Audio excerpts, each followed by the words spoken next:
The Fed is set to raise rates as it tries to break the back of inflation, but there are some real structural issues that could complicate the landscape for the central bank.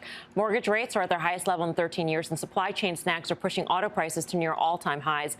Appliances prices up double digits this year, so is the Fed in just an impossible position? Let's bring in Natixis chief economist of the Americas and former National Economic Council chief economist Joe Lavorgna. Joe, great to get your take on this. I mean, you know, a lot of people say that the markets are doing a lot of the work of the Fed, but housing prices will probably stay elevated because of just low inventory, pent-up demand for housing, et cetera.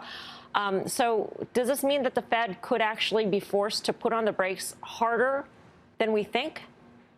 That's what investors right now, Melissa, are saying. The market has 300 basis points of tightening priced in from March of 22 to 23. That makes it like the 94 cycle.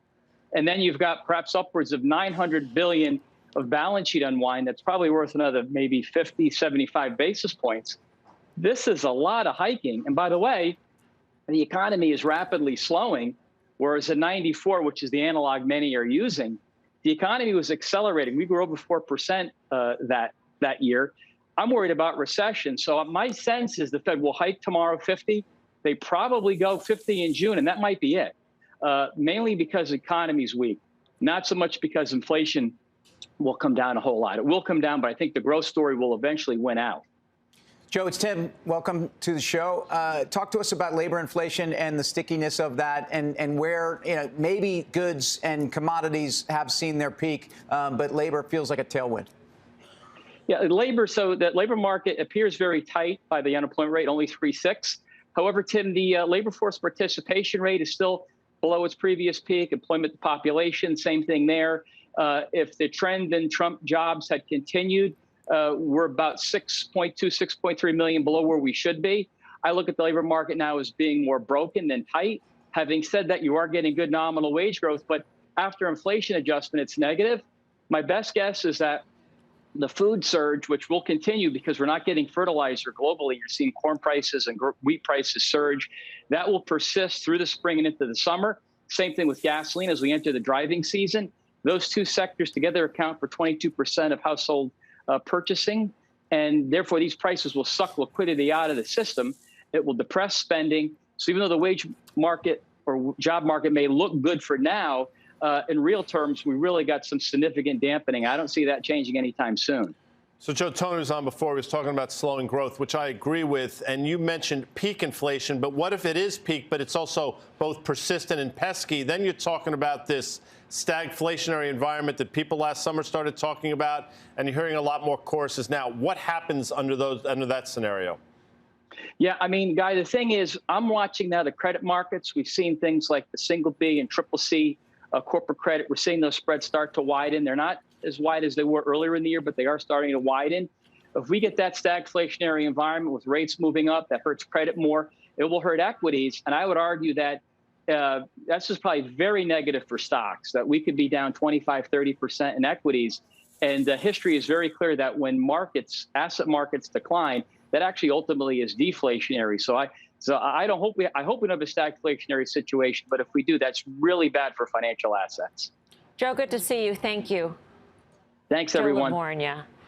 Karen, I know you watch HYG, so speaking of credit, I mean, HYG hit levels not seen for more than 2 years this week. Right. Well, there's two parts. There's the rate part and the credit part. Right. So, I mean, as Joe said, credit is something, really to watch. We haven't really seen any kind of credit disruption, really. But that is the thing that really shakes the market, where the VIX could just go berserk. So I am short the LQD, which is the higher in the structured debt, and HYG, as it's a good market hedge. Mm-hmm.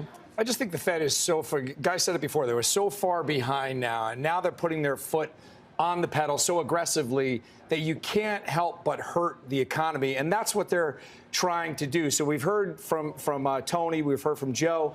And when you really start to look at this, people are starting to get really cautious, really fearful about this. And Joe's throwing out numbers here being down 20, 25%. That's nothing to sneeze at there. So I would say that the Fed is so far behind right now, they're going to have a mistake here, and they're not going to be able to get their footing back on target again, which means recession, slowing economy, and everyone looking down the wrong side of the tracks, and the train hits you in the back of the head. I mean, he's probably the most bearish on the desk, Steve Grasso, right?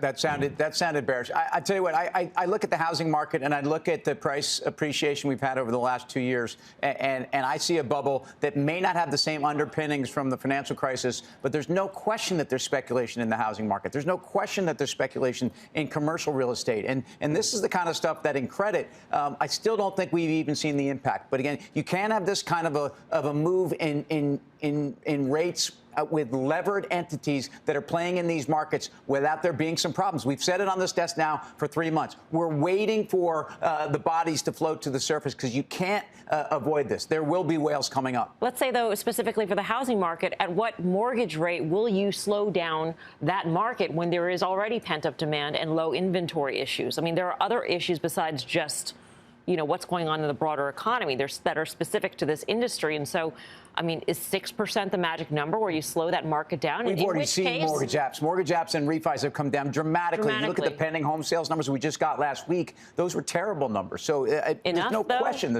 I mean, that's what you got to wonder, right? I mean, is this going to be enough? Yeah, the other side of that equation is affordability, which is the levels we have. Yeah. I mean, it's a wrong end of the spectrum in affordability as well. So I'm with Tim. I think we're actually there right before your very eyes. It just takes time to filter through the system.